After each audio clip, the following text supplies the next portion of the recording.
If you guys have questions, do me a favor, drop them in the chat. We will try and review through those. Actually, I take that back. Aiming High put a type form into the chat, and we can go ahead and use that.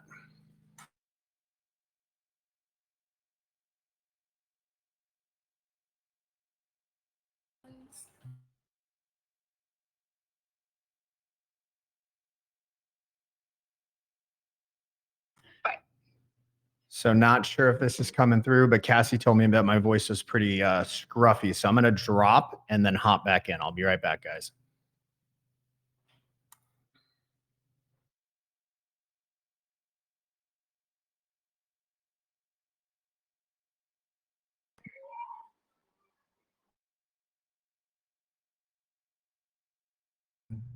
Somebody pop in and let me know how my voice is. I can switch microphones if I need to. Sound great. Okay, cool. I mean, dude, it's like a $500 mic. Hopefully it's working. All right, cool. Well, I'll kick my video back on then. We will get started momentarily. Cassie is doing something. I don't know. I think she's getting a camera together.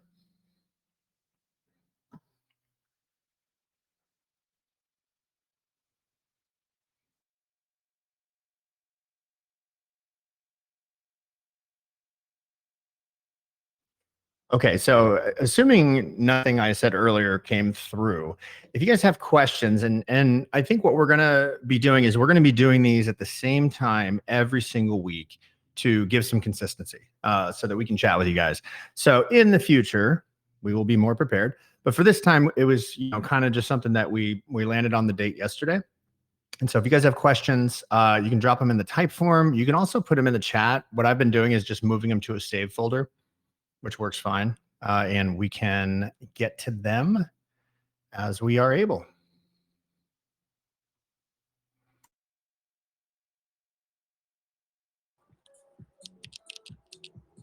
Okay, I'm here. Austin, I'm probably going to hit you up after this to figure out what's going on with my Elgato, because I know you're so good at tech stuff. Well, clearly not that good. My my audio was glitching, so I'll help you any way I can. All right, how did you want to kick this off, Cass? Should we start with questions, or did you want to do a run through?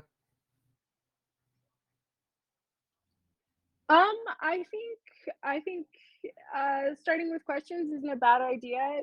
I know we've been very, very busy behind the scenes. There's a lot of news, and I can't think of any topics that are off limits. We still aren't going to give you guys a date for V2, but we made a ton of progress in that arena, and we're already starting on the V2 contract development as well as the platform. So lots of good news there. Yeah, we've got the dev team deployed. They are working. Now, you guys should know, obviously, just to put a little bit of context around it, that you remember early on, obviously, we were a meme coin, and locking LP when you're a meme coin, everyone's like, oh my God, you got to do it. And so, that was something that Ben did. He locked up the LP at the request of the community. That LP does not unlock until September 18th, right? So absolutely, positively, nothing can happen prior to September 18th. The liquidity has to unlock, and we have to be meticulous and detailed in the way that we deploy version 2. Otherwise, it's not going to go well. And so when the LP unlocks, you can be assured that pretty soon after that LP unlock, that's when you can start to expect V2. But leading up to that, like, we'll share with you development updates. I think somebody had asked, I think it was Davey earlier, had asked, will you give us like screenshots of the UI and stuff as it's coming out? Of course we will. We'll share all of that stuff with you. And we are going to, sorry, somebody's cutting my lawn. Hopefully that's not coming through. Correct me if I'm wrong, Cass, but are we doing AMAs like this same time every week? Is that accurate? Moving forward? Okay, cool. Cool. All right. So I have some questions here. And then I will, if you tag me in your question, I'll see it and I'll go ahead and grab it. So, all right, first question. Have tokenomics been looked into further and or finalized? So that's a two-part question. Have they been looked into further? Yes, ad nauseum. We have been going over tokenomics like crazy. Are we finalized yet? I think we're very, very close. Cassie, how would you classify our tokenomics right now? I would say very, very close. We have a meeting tomorrow. I expect Yep. it to go very well. The foundation is there. The number is, we're pretty sure on the circulating supply. It is, I guess I don't, I'm trying to think of the numbers that have been referenced in the past. I mean, it's much lower. So I don't want to give a specific in case for some reason we have to adjust that tomorrow. But yeah, we're right there. Yeah. We're going to make this as easy as possible for you guys. It's all going to be computed. It'll be very simple. The percentage amount of Ben coin you own now will be identical. It's literally just going to be a shift to a new token. So do not fret, my friends. We are on it. Okay. Next Sorry, question. Do you mind if I ask Sorry, go ahead. Sorry. Yeah, just wanted to ask a question about the V2 and the distribution, because I'm not that much into crypto yet, and I was just wondering whether the plan for V2 is just to do the airdrop for the current holders, or whether you would have to log on somewhere and claim it. Good question. So hey, there's Cass. Yeah, How you doing? I had to use my cell phone. All right. I'm so bummed out, but so to answer that question, so we're not going to airdrop. There will be a user dashboard. So once the platform is up and going, you'll connect your wallet, and you'll be able to claim your tokens there. Exactly. And I think the idea is right now, obviously, you'll need to connect with whatever wallet you hold your current Ben coin in. And it'll be the sort of deal where I think you're gonna send the Ben coin that you have. It'll get burnt. We will return back a V2 version of the coin back to you. So it should just be, it might be an approval and a transaction. I'm not exactly sure. It probably will be actually if we're sending the Ben coin. But it'll be simple, and we will make it quite clear on you guys exactly how to do this. There will be, hopefully no questions in your mind. It'll be simple. Now, and I know there were a few people in the community, and I have a list of handles. There were a few people in the community who had gone and locked their Ben coin on a platform for a specific period of time. If your Ben coin is locked somewhere and you can't get it out for some reason, please reach out to Aiming High, and that way we can be in touch with you through the transition process and make sure we're taking that into account. Yes. I think the big risk with locked Ben coin is not that you'll be able to get V2 when it unlocks, because, well, actually that may be the risk. I think we are going to put a time frame on that, but we'll work with you. Sorry, I was jumping out ahead of myself there on that on that particular one, but we'll make it simple on you guys. We'll work with you. Yeah, it'll be All easy. right. And we will also, Austin, we've got the Medium. We haven't been providing a lot of updates over there just because so many things have been in flux. And the last thing we want to do is set expectations and then have something come up and not be able to meet those due to some, technical reason or sustainability. But we will release a Medium article that includes instructions on how to go claim. So if you are new to crypto, it will have everything laid out for you to make it an easy transition. Fantastic. Yes, and thank you. to follow that up also, Cass, I will probably shoot a step-by-step video for those of you that are more visual than reading. I will do it live for you, show you exactly how, what you need before you do it. And so that way it should be very simple for everybody. Okay. All right. Next question it's actually a good question. If another project has a similar goal as us, crypto adoption, I think he means, how are we unique, and what's our competitive advantage? Great question. Do you want to take that one, Cass? Yeah, absolutely. So honestly, our competitive advantage is Benjamin Armstrong. I mean, we're working with the #1 crypto YouTuber. Love him or hate him, everybody knows who he is. And the energy and enthusiasm that he brings to the table when it comes to crypto adoption, I mean, it's huge. There's nobody else that can compete. On top of that, the team is doxed. You will not find another team as, I mean, available as we are. So, I mean, I think that's a hole in one. That's an easy one. Yeah, and just to echo that a little bit. So I don't think it's any secret that like putting, if our goal is crypto adoption, that's not like a tiny little goal. That's like a huge, massive goal / undertaking that we're putting together. Having the platform that Ben has is one thing that's an absolute home run, but you've got to have contacts. You have to know people in the industry. You have to be able to get in places where the eyes are going to be, right? And that's something that our team specifically shines at. We can open doors pretty much anywhere in the industry. And so as this starts to roll out, I think it'll become really clear to you guys what our competitive advantage is. But in the meantime, just take that for what it's worth.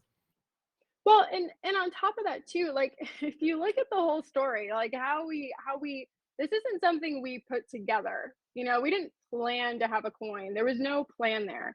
The entire process of buying it and taking it over was out of love. I mean, it was trying to protect you guys. And so I think the fact that we approach this from a much more genuine angle than a lot of projects. I'm not saying that there aren't genuine projects out there, but we paid for this coin. There aren't any team tokens. So it's not the money motivation, it's the mission.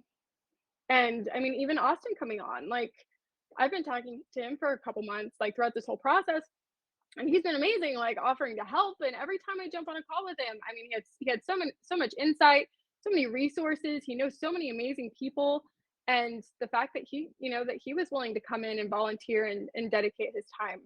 I mean, that's huge. So you have a team of people that are genuinely gunning to make this a success. And I think, I mean, I've never been more bullish. Like there's certainly times where I just feel like we just keep getting trampled. I'm like, oh my God, like, can it get any worse? But at no point did I think this was going to fail. I second that. Hear, hear. Hear, hear. You're here. Okay. That was from Crypto Fortune X. Great question. Next one that Davey posted. What should I do with my tokens and where should I hold them? Excellent question. Okay. So if we're talking about Bencoin V1, and this is like crypto 101 information. Okay. And anyone that's been around a while, I don't care how good an exchange is, they go down. And if you do not own your own keys, meaning you've got it on, you see a little ledger, or I have a Grid Plus over here, or I have a Tracer and a Keystone in my safe back here. I've got literally every hardware wallet known to man. But unless you have your own keys, you don't own your own coins. And I know that we're really conditioned to like keeping our finances with an institution such as our bank, right? But nowadays, if you go in your bank and you say, hey, I want to withdraw $10,000 cash, they're going to ask you what that's for. And they're going to probably report you to the federal government as a result of that. You don't own your money, right? It's a fingers crossed scenario that you can get it. That's where crypto shines, is you actually do own it. You don't need anyone's permission. So back to the question, where should you hold your Bencoin?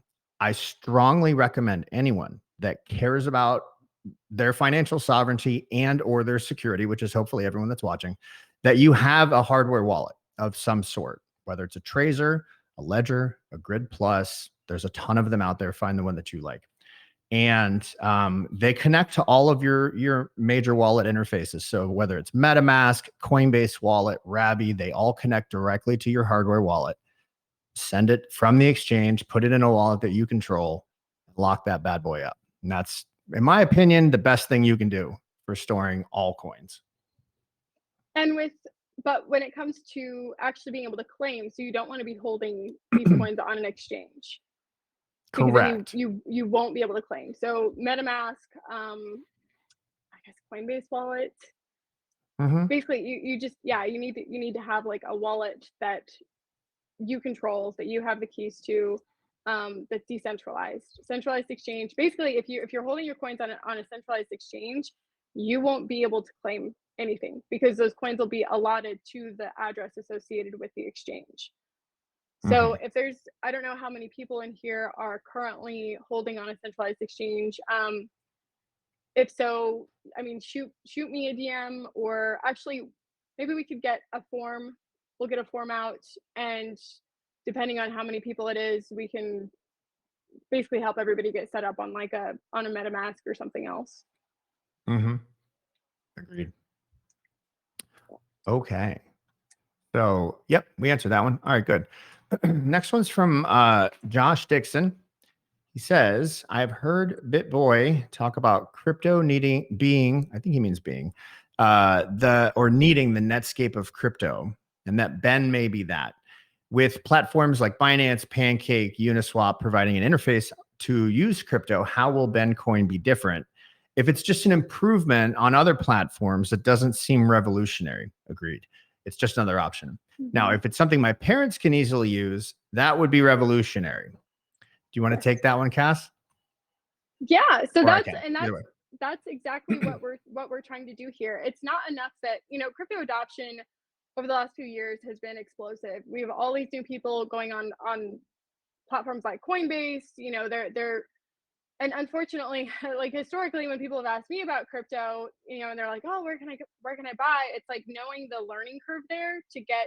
I mean, thinking back to the process it took for me to set up a MetaMask, and I'm pretty techie. I also had all the time in the world to dedicate to it. Most people don't, and that's not taking into account the safety issues, the scams. Like, it's a very dangerous place out here. So we have definitely taken that into account while building this out.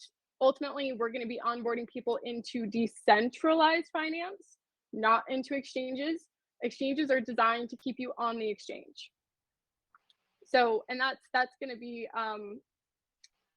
and actually, also we need to follow up on this too. So we're going to have a wallet.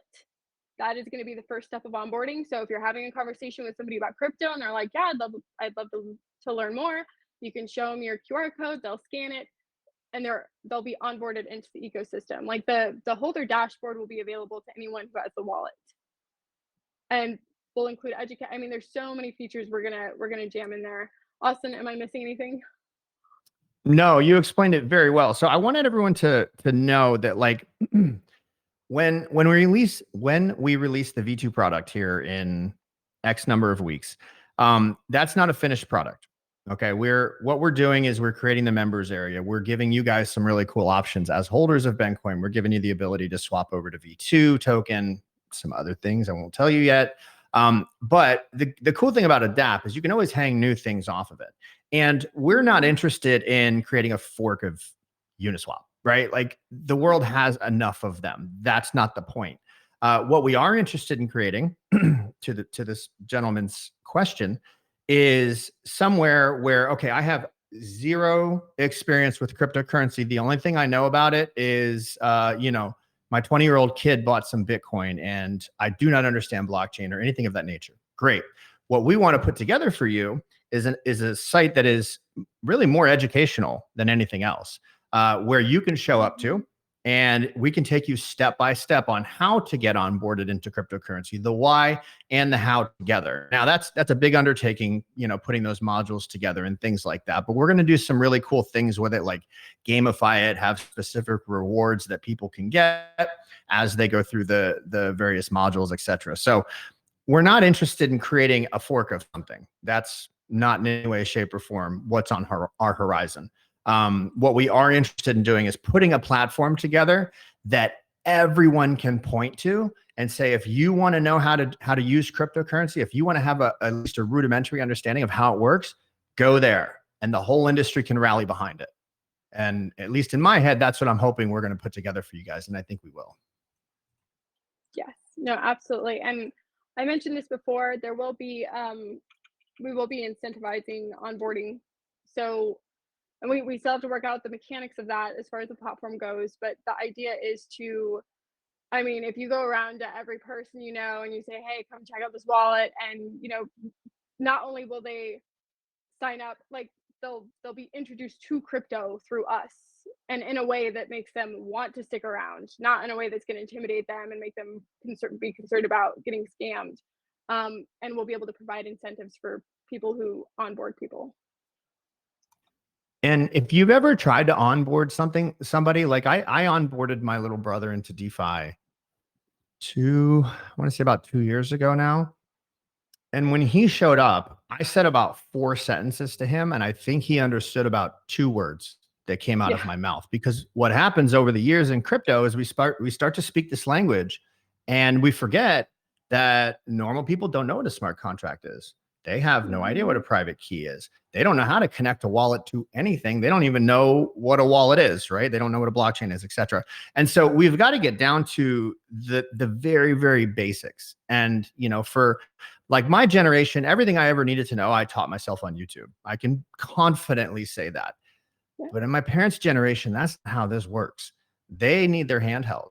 Like they need somebody to show them step by step and make it clear. Here's what you need to know first. Once you know that, you can go to the next thing, etc. And so that's, at least, you know, from what I've gathered and what the roadmap looks like, you know, that's what we're hoping to put together, is just a slam dunk education among the other pillars that we're going to be working on. Yes. I'm checking. Okay, so I'm getting tagged in a few questions down here, so we can go through those. Austin, where are you pulling questions from? So I had a bunch in my saved messages folder. I was just sending them to myself, but now people are actually tagging me in them. And so I can just kind of scroll through our chat here and pull some out. Okay. I was in the chat, but I wasn't. Rod asked about the V2 tokenomics. How much do we want to let on? There are, you know, obviously some things that we're quite certain about. I'll leave that up to you there. I mean, as far as specifics, I mean, we can tell you there will be no minting, right? We will have a cap supply. We're not. There will be a tax, and part of that obviously is to incentivize holding. But as you guys have noticed with the price action, there's a lot of buying and selling. There's MEV bots. Like MEV bots are going to be discouraged from doing that once there's a tax in place. It'll also, you know, traders, people who are trading will also have second thoughts about just coming in and buying a large amount and then dumping on people. What else could we talk about? Those won't be big taxes either. Did we settle on those numbers, Cassie? Can we share with them what we're thinking? Let's hold off. Okay. Because there's some creative aspects there too. I think we'll get those nailed down in tomorrow's meeting. Okay. And then perfect. It would be really cool if we could announce them next week on the call. Absolutely. I think one thing, you know, that should kind of be understood going into this is that this was an acquired project. And as such, you know, if you look at, I don't know, Polygon, for example, right? Well, they minted their own token and they have a massive treasury with like 50% of supply sitting in that treasury, right? And so there's a lot that they can do with that. Because we were in the unique position where Ben wanted to, you know, have a project, and him being such a public face, he obviously could not launch his own token or do a pre-sale or anything like that. He had to acquire one. So that also, you know, put us in the position where we're not holding 50 or 60% of the supply. And so part of where the taxes will go are, and I think I can tell you that there will be a higher sell tax than buy tax. Is that correct, Cass? Okay. Yeah. So like on red days, which will happen, what's going to happen is Ben coin will be flowing into the treasury. This is a really, really good thing. It allows us to do so many things that are going to require money in the future. And it's all happening naturally and organically just through the trading of the token. And so there's a lot of positives that will come out of this. And we're not increasing supply. I think I can confidently say that. So like that's, we had a call with some folks the other day who were like, you guys don't hold enough of the supply, like we should talk about increasing it. And Ben jumped in and he was like, absolutely not, we're never going to do that to our community. You know, keeping his promises, and we all agree with this, is of like the utmost priority. And so, you know, we have to get creative on the back end on how we're going to accumulate more of the supply. Absolutely. Well, and it's possible that some of that will be burned eventually. You know, that's not out of the question. So, but yeah, a lot of the ideas that we've been talking about lately have been around, it's like, how can we gain more control of the supply just so we have it, right? Just so it's not in the hands of some, you know, some random person. I posted the application for the whale group, for the whale Telegram group on Twitter, and we've had a few new people come in, which is awesome. Like, a big part of that is just, you know, it's knowing the holders who have a large percentage of the supply, because there have been a couple times, like, throughout this whole process, where there's a falling out, or someone gets offended or whatever, and then they just go and start dumping on the community. And you know, we don't want that. We don't, especially right now. Like, everyone who's here, I cannot tell you how much I appreciate you, because it's been hard. Like, but I know everyone who's here, it's every person here believes in Ben Armstrong. Everyone here believes in what we're doing. We haven't, you know, you've all waited very patiently for announcements and for news, and it means a lot to us. Yes, what she said. I completely agree with that. And you will be happy. You will be happy that you hung on. And just to like put this in Yes. a little bit of context, like, you know, and obviously now that I'm a part of the team, I'm on the back end, right? And I'm getting to see how it's all working. Like, my family members own Ben Coin, like 3 of them, actually. I've referred into this. Like, I believe in this wholeheartedly. And so trust me when I tell you, great things are coming. All right. Where are we? So is there a reason why BitBoy is not really pushing Ben on all of the social media platforms? Well, Cassie, do you want to take that one? Because there is a lot of stuff coming for Ben. Yeah, well, you know, he still references Ben when it's appropriate, but I think part of it is trying to stay away from, you know, like, the hype stuff. In the beginning, when we first got this coin, we were super excited. There was a lot of, you know, we had a lot of great ideas, and when he was doing the videos and whatnot, it all comes back to setting expectations, right? Under promise, over deliver. So once the platform is up and going and you guys see what we've been doing, you see what we're building, he'll be a lot more vocal about it. Currently, we're working out and I don't know all the details, but they're going to add a Ben segment on his normal morning show. So you'll see, and it'll be updates. I know we have an interview with a partner that is going to be, I believe it's on the 30th. It's on September 30th, and you'll see posts about it. You know, we'll provide more information before then. But there's going to be a small segment on Ben's show where he talks about what's going on with Ben. He'll have Bleaves on. We all love Bleaves. He's been so great at providing coverage. And basically anybody else that, you know, is relevant to what's going on at the time. And so if you watch a show, you'll definitely see it. If you don't watch a show, I recommend you do. I agree. And I think one thing that Ben is also focusing on is, and I think you just said this, Cassie, but I'll reiterate. He wants to talk about Ben when it will be most impactful, when there is a specific, it's not about spamming the timeline with the Ben hashtag or cash tag, right? It's not about just screaming Ben coin from the rooftops, although that's great too. But it will be about like meticulously planned communications, the things that will be most impactful at specific times. And, you know, just, I don't know if you've been watching Ben's show lately, but he's taken, and I guess he was giving Tim some props for this, but taking a little bit more of a like business-like serious approach to content, right? And this kind of goes right in line with that, and I fully support that decision of him to do that. So Yeah, right. no, absolutely. I think it's good. I appreciate all of you guys that are recapping this in the chat. Thank you. Yeah, Thank you I've been watching for it. doing that. All right, so Crypto Angelus on X, I guess, says, I and probably others don't know you. I think he's talking to me. Can you tell us how you got here, what you've done in the cryptocurrency industry? I will give you the 30-second, maybe the 1 minute TLDR on me. So I got into crypto in 2017. Did very, very well in the bull run of 2021. I started my channel back in 2021, working primarily in the Phantom ecosystem. Just got to know hundreds and hundreds of different projects. Did a lot of favors for a lot of people, and the more people you know in crypto, the better. And part of what I started doing that time was DeFi education. So I've shot a couple hundred videos on educating people how DeFi works. And, fast forward to 2023, we've rebranded as Block Bytes. It's more of a chain agnostic sort of thing. We have a team of, I think we have 10 or 11 people on the team right now.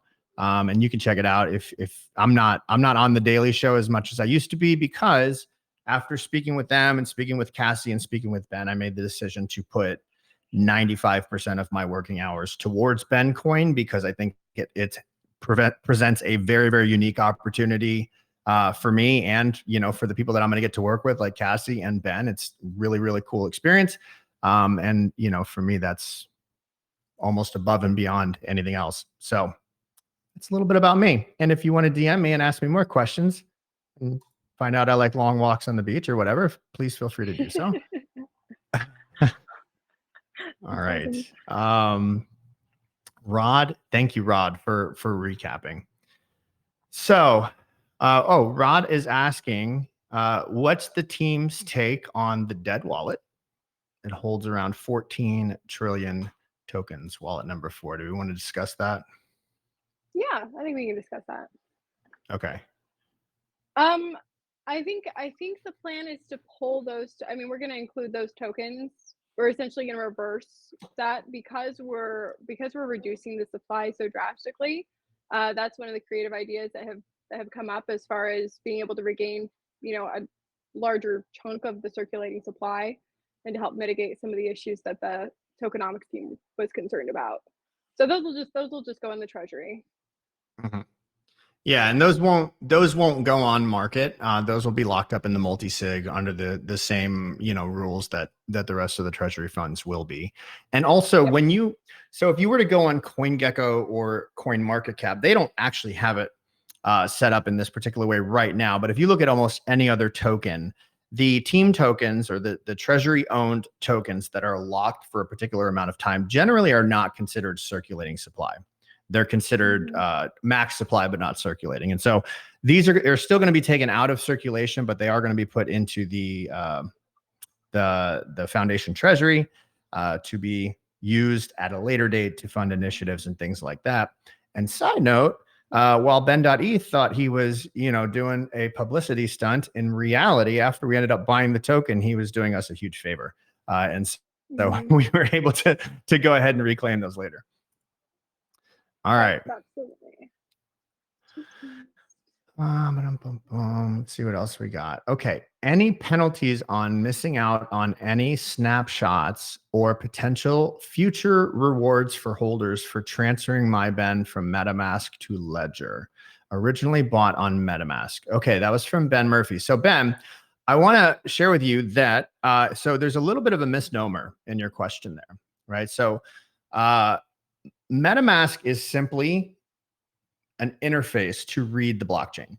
Okay. It's not actually truly a wallet. Ledger holds your keys. Same thing. MetaMask holds your keys. Ledger holds your keys, right? Ledger connects to MetaMask. So when you send it from what you consider to be your MetaMask account over to your Ledger account, all you're really doing is sending from one blockchain address to another blockchain address. Nothing is really happening there. But what Ledger has people convinced of is that they have to use their Ledger Live platform. And so a lot of people think that when you store on a Ledger, you can't store it on a MetaMask or you can't store it on Rabby or Coinbase Wallet. Not true. If you go to MetaMask and you click settings, and there's going to be an option there to connect your hardware wallet.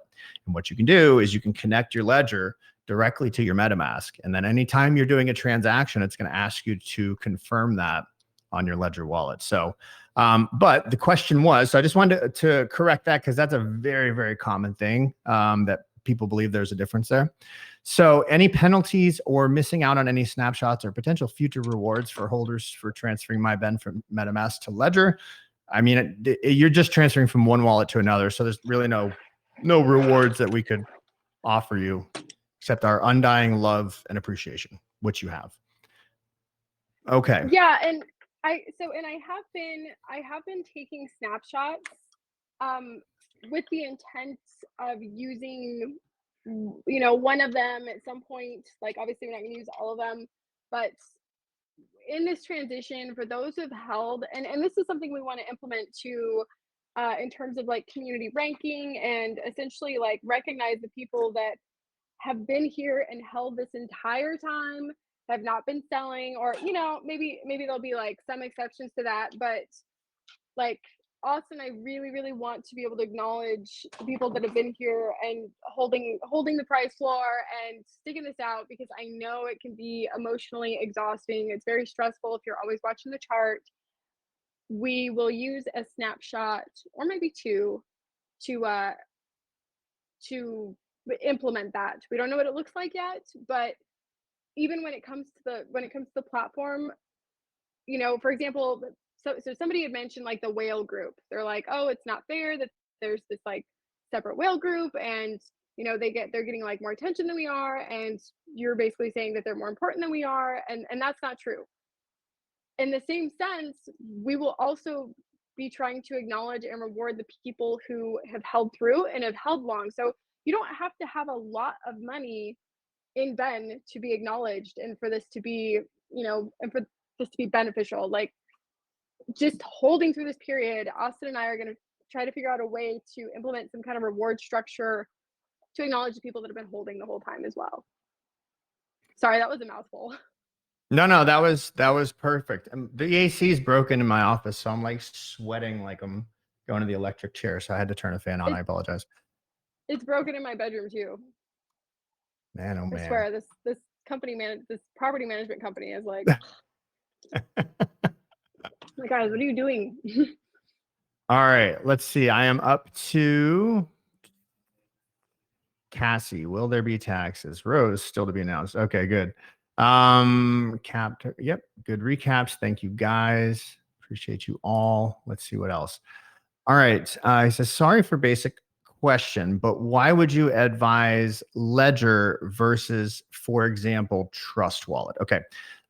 Ledger is a hardware wallet. So what a hardware wallet is, it means that your private keys are not held in anything that's connected to the internet, right? They're completely segregated from the internet. A Trust Wallet is just an interface. However, if you create a wallet in Trust Wallet, that's not a hardware wallet. It's what we refer to as a hot wallet. And what that means is if anyone puts let's say you get a virus on your computer and it's the same computer that your Trust Wallet is on, it's very likely that they could compromise that, right? But if your private keys are held on a ledger connected to Trust Wallet or connected to MetaMask, your private keys are not held on your device. And so you could have a completely infected device. It would not matter. They cannot access your private keys as a result. And so that would always be why I recommend a hardware wallet instead of a hot wallet. Absolutely. I will admit, I am still using a hot wallet. I have a Ledger. It's like, it's right here. I just, I don't know what it is. I like that, but that's part of, especially since talking to Austin, he's so knowledgeable about so many things. It's just like, oh, I really need to get that set up. So I'm going to do that soon. I will tell you this, the entire country of North Korea, like literally the smartest people in that country spend their time, not the whole country, forgive me. There's a group called Lazarus Group, which is a massive hacking organization. Some of the biggest hacks in the history of crypto have been attributed to Lazarus Group. They're very large. They're very smart. They socially engineer people, right? They spoof email addresses and they share a Google Drive with you. And they do all of these things that look like it's coming from your brother, or it's coming, like they map out company organizations from head to toe, right? And they know who the janitor is all the way up to the president. And they figure out ways of socially engineering people. And you could be the smartest person on earth. It does not matter. You can still make a human error. And that's what a hardware wallet is for. It is to allow you to make those human errors without having a financial consequence. So I actually, yeah, if I lose my money in between now and then, I'm gonna be so embarrassed, Austin. I probably won't tell you. I'll tell the community. It'll be on a call like this. I'll be like, yeah, so got hacked the other day, or I got fished. So actually, and that's something, Austin, I wanted to mention to you. So I was thinking we should reach out to Ledger for a potential partnership op. I think that would be because that it's not just about onboarding people into crypto. It's also about onboarding people into crypto safely and teaching them, things like this. So I'll I put that have on. I have feelings in the hardware wallet race. Ledger used to be my go-to. They Hmm. are no longer. And the reason that they are Ooh, no longer is because not too long ago, a few months ago, I guess, they were about to allow people to update to a new firmware. And something that I people remember could that. toggle on that new firmware was sharding their seed phrase and basically backing their seed phrase up, right, Yeah. to an encrypted cloud server somewhere for like $9 a month. And basically what that meant is if you lost your ledger, you could restore it from this particular account, which from a Web2 standpoint is like, oh yeah, of course I want to do that, right? And I want to see their side and say they're onboarding so many new people into crypto. This is something they get asked so many times. However, Hmm. for crypto veterans, all we could see, and I couldn't see past this, was wait a minute, you mean you can remove my seed from my device? Because that's been a promise since day one that they could never, ever, ever do. The seed could never leave your device. And so their answer to that was they paused this update. They said, well, okay, this is something that we're not going to do because there was massive blowback from the community. But the fact that they even, Considered it. what are you doing? Like, this is, Right. I can't believe you even like create a secondary device that is the newbie device that allows stuff like that. But don't let me feel that these, 8 ledgers that I have in my safe down here are all now no longer safe, Yeah. because that's a feeling that I got. So, who I actually really love, and it's not very travel friendly, but I use this. And this is called a Grid Plus. It is Great. a hardware wallet that essentially what you do is you get these little key cards like this, Uh-huh. and this has your private key in it. And you stick it in the side and it boots up on this cool readable screen and you approve all of your transactions there. And then when you want to switch to a different seed, like this one, I just slip that one in and it just boots right up. It's amazing. It's not very travel friendly though. So for traveling, I use a Tracer. But Grid I Plus is love that the though. bomb. That was so I don't know if they're ever gonna come out, but so I ordered one of the new ledgers. I mostly got it because I have one, but I mostly got it because I wanted to put my Sappy seal on the front, right? Because you can like put your NFTs, and then they were supposed to be out in freaking March, I think, or something, and they just keep pushing it back. So, and then actually all that stuff came out with Ledger, and I was like, well, crap, I don't know if I want to use them now. I love that though because my biggest fear with the little Ledger, the Ledger Nanos, is that I'm gonna lose it. So if I just like keep it at home on my desk or something, lock up my seed card, totally good. I'm gonna check this out. Ooh, so we have some questions. So I'm still seeing some questions about the supply. Sure. Um, I think I can safely say, let me think. The new supply will be under 50 trillion coins. Okay. Oh yeah. Yeah. And I left a little bit of room there. Just, a little bit of wiggle room, but yeah, a lot of wiggle room. Yeah. All right. Shall I grab another question? Let's see what we got here. So what Let's happens see. to the V1 tokens when a swap occurs? So essentially they're just gonna get burned. Like the old contract is gonna be done. Like Mhm. Austin mentioned earlier that the LP right now is locked until September 16th. And so we'll be launching the platform. Like we're building the platform, everything's in the works right now, and we're gonna, essentially try to line those dates up. So it's all occurring right at that same time period. And you'll see when when we start talking partnerships and stuff on the Twitter page, and there'll be some announcements, like there are several timelines here that we're trying to line up. So when the LP is removed from V1 and moved over to V2, and you swap your V1 tokens out for your V2 tokens, that coin is dead. People aren't going to be buying it. They're not going to be selling it. There's no liquidity. There's no benefit. Exactly. And on Cassie's point here, so switching over to a V2 token from a V1 has to be done in a really specific way, right? The first thing we need to do is we need to remove the liquidity to ensure that nobody can like dump their V1 on market after they've obtained their V2. Although I think what we're going to be doing in the contract is actually asking you to send your V1 tokens to receive V2 tokens in return. But just, there's a certain way that we have to do things, and we also have to provide V2 liquidity before we start flooding the market with V2 tokens. And so all of these things we're going to do in a real specific way just to ensure that the rollout is very, very smooth. But yeah, that should be hopefully very simple for everyone. Cassie, I'm having a few people ask, so I've actually had this question 3 times. Will there be a launch pad for Ben token? And, from my perspective, I'm completely open to that. Oh, I think we lost. Did we lose Cass?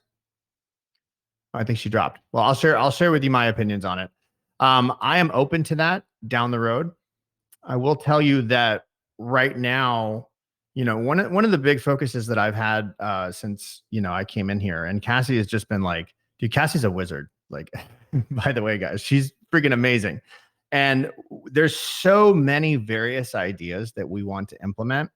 And it's kind of like, you've heard the phrase, jack of all trades, master of none, right? If we start to just throwing stuff at the wall willy-nilly, without mastering the ones that we have in front of us first, we're gonna create ourselves a very large mediocre product, and that's not what we want to do. We want to create for you guys a masterful product that every single time we rolls out as close to perfection as we can possibly get it. So the thing that a launch pad requires is it requires manpower, and manpower as of right now. I mean, obviously we have a ton of connections, but like you guys see, we have the mod group that are amazing. We have myself and Cassie and Ben, but manpower, or I would say extra manpower, is not something that we have in abundance. And so from a launch pad standpoint, I could see that being something really cool in the future, but probably not in the near future. Cassie, do you have any thoughts on that? Yeah, I'm right there with you. Also, so my cell phone went into like the overheating mode. So I had to like go put it in the hallway. My room is the only room that the AC doesn't work. I don't know how. I think it's like disconnected or something. So I had to. I'm back at my computer. And also, Austin, the buzzing sound I was talking about is from my headphones. And so just okay. like, hey, man. Yeah. So it's a similar thing with like the DEX, right? We were talking about a DEX. We want to provide a place for you guys to trade, but like Austin said earlier, like we don't need to try to be the Uniswap killer or try to replace Uniswap. Uniswap serves its function. Do we agree with the way they do everything? No, we don't. But that our mission is very different, right? So providing those tools is important. I think as far as a launchpad goes, that could be something down the road. I don't think there's a huge rush in that direction though, because again, you guys, our focus is going to be on adoption. Right. Should we, since you brought that up, Cassie, should we talk about V2 and how a token was mentioned earlier, an incentive token and things like that? Do you want me to run through that real quick? Yes, we can talk about that. Also, guys, I mentioned under 50 trillion as a promise. I could say I promise it's gonna be under 25 trillion. Okay. I actually promise it's gonna be under 20 trillion. I just don't want to give you guys a number, okay? But I promise it's gonna be. I was shooting high just so you kind of knew, but I promise it's gonna be under 15 trillion. I'm not gonna promise any more. Man, you're like Bob Barker making a deal over here. All right. No. I love it. Yeah. Do you want to head that off, Austin? Yeah, let's talk about this. So So when I jumped in, one of the first things I started to do um, was look for. So basically, in any business, and I've had a couple of successful exits in the past, right? There's really two jobs that I think any leader in any space should excel at, and it's risk mitigation and maximizing revenue. Right? Those are really the two ways that I look at almost anything I'm coming into. And so, having a lot of experience in DeFi. I have a lot of friends that own DEXs, that have launched DEXs, that have incentivized liquidity. And so, anyhow, I'll share a few things with you guys. So, liquidity in DeFi, especially right now with the way that the market has been, is very expensive. And what that means is, like, let's take Aave for example. Aave emits $8 of their token for every $1 in liquidity that they take back in. Okay. Now they can do that because they minted the token, but what that means is they obviously have a lot of sell pressure on themselves. When it comes to launching a DEX, there's no shortage of DEXs out there. Okay. And I've always hated when I hear folks say Uniswap killer or Sushi Swap killer, because the truth is nobody's going to come in and kill them. It's just not going to happen. Right. So the way that liquidity is incentivized in this market is that these DEXs launch their own incentive token. And what they do is they pay out relatively high APYs for providing liquidity within their platform. Now, what you'll find is that big whales, what they will do is I would consider them mercenary liquidity. And what they'll do is they'll move their liquidity over for a period of time. They will accumulate the rewards. They will dump them on market. And then when the APYs drop, they're going to go somewhere else. Okay. So what that means is if we were to launch a second token, an incentive token, there's two ways we could go about doing that.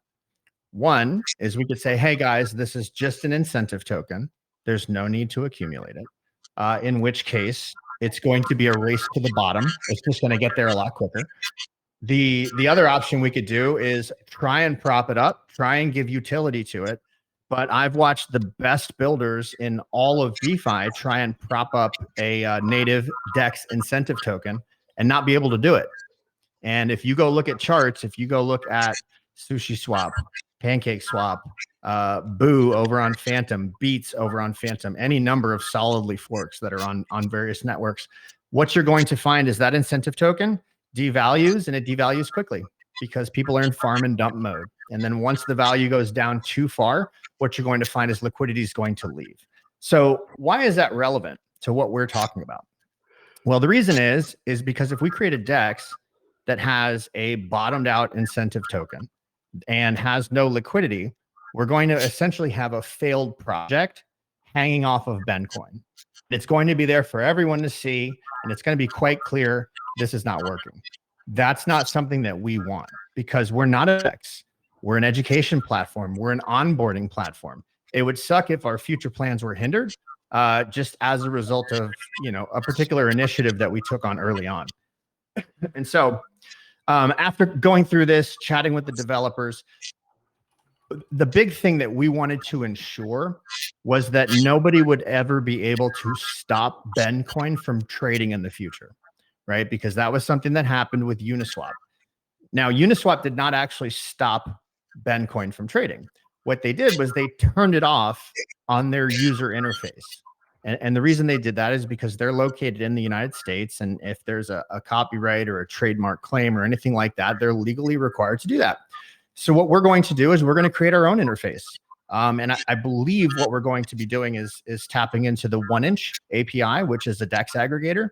And you can do all of your trading right on the BenFi website. We will not be incentivizing liquidity. We'll be using liquidity that's already on the market. So we solve a couple of problems. One problem that we solve is that nobody can ever stop Ben from trading, or there will be no UI to turn them off. And the second problem that we solve is we're not responsible for incentivizing liquidity. So there's no risk to the project in the long run. Did that make sense? I know that was a long-winded answer. Essentially, so, one of the big struggles since we've started doing this is everybody wants exposure to Ben's platform. And ultimately, when Austin came in, so we had been talking with the development team. We have a very solid development team now. I'm sure people are familiar with the platforms they've built, but at the time we were speaking with the development team, and it sounded really good. It sounded like there were a lot of things they could do, but there was a discussion of introducing the rewards token. And my concerns around that, obviously we already have BenCoin. We don't need to just trying to incorporate the tokenomics for yet another token was a major, it was a major point of concern for me. And Austin came in, he went and had a discussion with them about it and basically confirmed all of the concerns I had as well. And so that's actually, that was like the turning point. That was when I was like, we need Austin. Austin needs to be here because he's got all this technical knowledge and he knows so many people. And I'm techie too, but I don't have 3 days to watch YouTube videos and read articles to learn and understand a lot of these things. And it is a strength for him. And so after he came in and we had that discussion, we were able to pull everything right back on track. A rewards token, at the time it was like, yeah, it's kind of cool, but it's not going to help us in any way. Like you said, it's just going to drag us down. We already have Ben, our focus should be on Ben. 100%.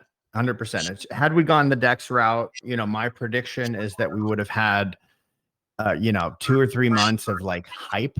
And then all of a sudden we would have had token devaluation as people sell the farming token because there's no reason to hold it. And now all of a sudden we've got, useless emissions, low liquidity, and it's just not the type of quality or message that we want to put out. We want to do something that's good, that's big, that's long-term.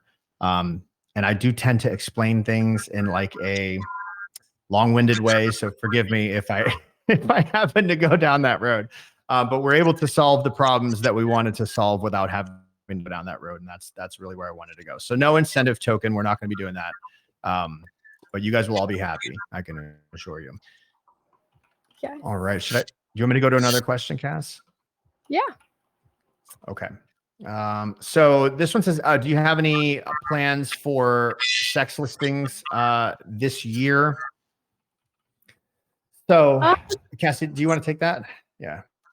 Yeah, I can take that. I wouldn't say there are any plans right off the gate. We had discussed, and this was a couple months ago, applying to get listed on KuCoin, but I think our platform is with what we're doing. Like I said, we're going to be acting as the method of onboarding, but into the decentralized space. And I think having tokens locked up on centralized exchanges, it's just, and remember guys, like centralized exchanges, the entire reason that all of the value for Bitcoin, right? It's all about cutting out the middleman. Centralized exchanges are, they're essentially Web2 banks. They're holding all your funds. And especially this last year, like watching all these centralized exchanges fail, people losing all their money. And it's not something that is high on my priority list. That's not to say that if there was an opportunity with a team that we had a good relationship with, that it's not something we would consider and maybe even pursue depending on the circumstances. We have a great relationship with Bybit. I believe it's Bybit. BitGet. BitGet. All the bees. There's so many bees. But yeah, BitGet over in Dubai. Like, every time we've gone to Dubai, they've been great.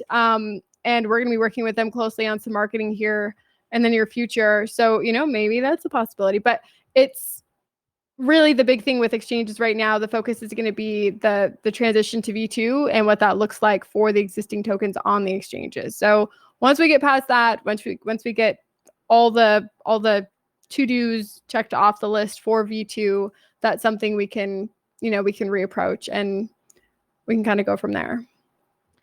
Cassie, I just realized it's 2. Do you want to shoot a message over to Lee, maybe, and let him know that we're still in our AMA? Let me. And to tack on to what she said, and I want to remind everyone that, remember, there are aspects within this that fund the initiatives, right? And so 2 of, I would consider to be important ways of funding are going to be the new buy and sell tax and also the fees that we get from the liquidity provision.